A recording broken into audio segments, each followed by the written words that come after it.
So what exactly did the ancient Egyptians find so captivating and interesting in Punt? According to their own accounts, we have some distinctive characteristics of the people and the land of Punt. For example, the villages of Punt have been described as containing honeycomb-shaped houses that are held above the water by stilts, and the land was said to have been governed by kings who acted upon the wise counsel and support of sagacious elders. Parahu, the only king of Punt to have been named and identified by the Egyptians, was described as having a long pointed beard which grew only on his chin. His attire consisted of a loincloth that was held together by a belt in which a dagger was firmly fixed. As for the inhabitants of Punt, they were characterized as having good qualities and attributes, with particular mention of their generosity, which was only matched by their courage and valor on the battlefield. This description corroborates what the ancient Egyptian scribes depicted in their records, as they characterized the people of Punt as a tall people with a dark reddish complexion, complemented by thin facial features and lank curly hair. However, by the 18th Egyptian dynasty, the natives of Punt were commonly depicted as having tightly cropped hair. In the 5th century BC, Greek historian Herodotus, known as the father of history in the Western tradition, refers to a race of people called the Microbians, who dwelt in a region south of Egypt. These people reportedly had an average lifespan of 120 years, which was attributed to their diets, mainly comprised of milk and meats. Some historians have concluded that Herodotus' description of the Microbians was in fact a direct reference to the people of Punt, whom he had characterized as having been some of the tallest and most handsome of people.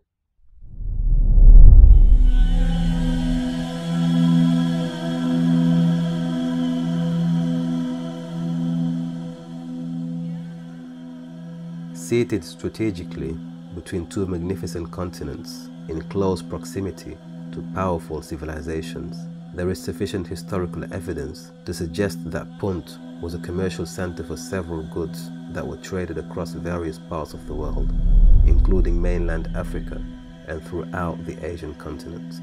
The luxurious items that were reportedly transported in and out of Punt included gold, ebony, elephant tusks, wild animals, exotic animal skins, spices, cosmetics, plants, and incense, including the biblically celebrated gifts of frankincense and myrrh.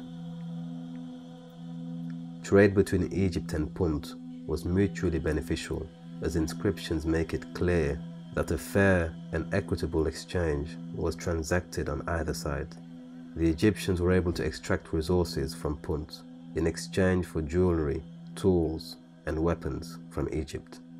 Punt had a special relationship with ancient Egypt, as the latter had sent various expeditions towards Punt in as early as 2480 BC, with much earlier historic records evidencing the fact that the ancient Egyptians had been trading with the people of Punt during the reign of King Khunum Khufu, who reigned during the 4th Egyptian dynasty between 2613 and 2498 BCE. He is historically credited with having commissioned the construction of the Great Pyramid of Giza, a landmark that is now counted amongst the 7 wonders of the ancient world.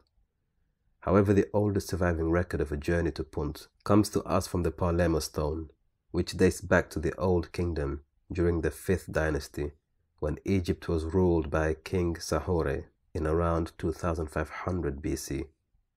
The exact period in which this mutual exchange between Punt and Egypt truly began cannot be qualified conclusively. However, it is most prudent to say that the earliest known trade missions between Egypt and Punt can be dated somewhere between the 4th and the 5th dynastic rule. Later, during the 11th dynastic rule, accounts of another fabulous Egyptian expedition to Punt were documented in 2 inscriptions found in Wadi Hamamat and subsequently attributed to the Egyptian noble Hanenu, who is also known as Hannu. His writings inform us of the mission undertaken during the reign of Mentuhotep III, who ruled Egypt approximately 2000 years before the advent of Christ. The accounts reveal many details of the voyage, including the number of men, estimated to have been 3,000 in total.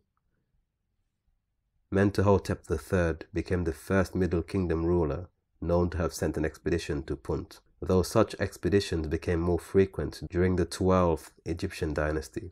However, later historic records indicate that trade relations between Egypt and Punt were temporarily suspended during the Second Intermediate Period, although the pattern would continue from 1478 BC under the reign of the legendary and much celebrated queen Hatshepsut, who reigned over Egypt during its 18th dynastic rule. According to legendary accounts, the queen was inspired to undertake this fabulous expedition by an oracle of the ancient Egyptian god Amun-Ra during the 9th year of her rule.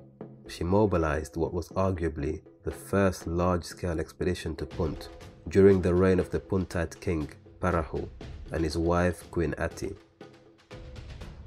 Queen Hatshepsut's expeditionary force was comprised of 5 ships, and the voyage to Punt lasted between 20 to 25 days. Details of this epic journey to Punt remain carved into the walls and artifacts found in the temple of Queen Hatshepsut, which is situated in Deir al-Bahri, near Luxor, in Egypt's famous Valley of the Kings. The writings and descriptions visible on the wall reveal clear illustrations of Punt's beautiful scenery and beehive-shaped houses, which were raised above the water by wooden stilts. There are also visible references to its palm trees and natural surroundings. In the surviving hieroglyphic engravings, we also read the following message: sailing on the sea and making a good start for God's land, making landfall safely at the terrain of Punt. The Egyptian expeditionary forces returned home with some of the most exotic imports, including trees, in particular 31 incense trees, boswellia, from the land of Punt. This importation of foreign fauna, which included plants and trees, was reportedly the very first time in recorded history wherein crops were successfully transported from one geographic region and cultivated in another.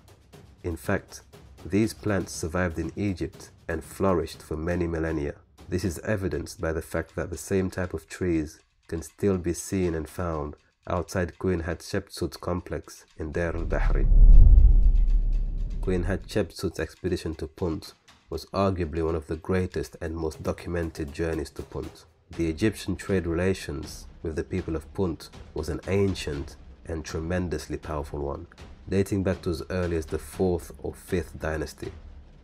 The commercial, cultural, and spiritual exchange continued through to the end of the 19th Egyptian dynasty, during the reign of Ramesses the Great, who ruled Egypt between 1279 to 1213 BCE, and continued through to the earlier part of the 20th Egyptian dynasty, resulting in the last of these expeditions known to historians, which was reportedly during the reign and rule of Ramesses III, who resided over Egypt in the 12th century BC. In an ancient papyrus record, Egyptian scribes describe how Ramesses III constructed great transport vessels loaded with limitless goods from Egypt. They reached the land of Punt unaffected by misfortune, safe and respected.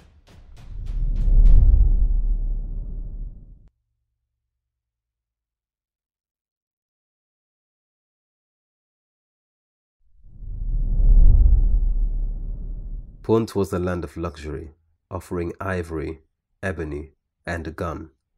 The Egyptians were also very fond of animal skins and leather, which Punt exported in large varieties and in abundance, ranging from giraffe skin to the more exotic varieties including panther and cheetah skins. Leather was highly prized and very fashionable amongst Egyptian priests, who also imported live animals for the purpose of entertainment and religious ceremonies. Specimens included cynocephalous baboons, which were considered sacred in Egypt. Punt's steady supply of luxury produce into Egypt's ancient temples had earned it a sanctified status with the priestly class, who referred to the region as the personal garden of their god Amun-Ra. The land of Punt was long associated with Egyptian deities due to the fact that many of the items used for their offerings and venerations originated from Punt.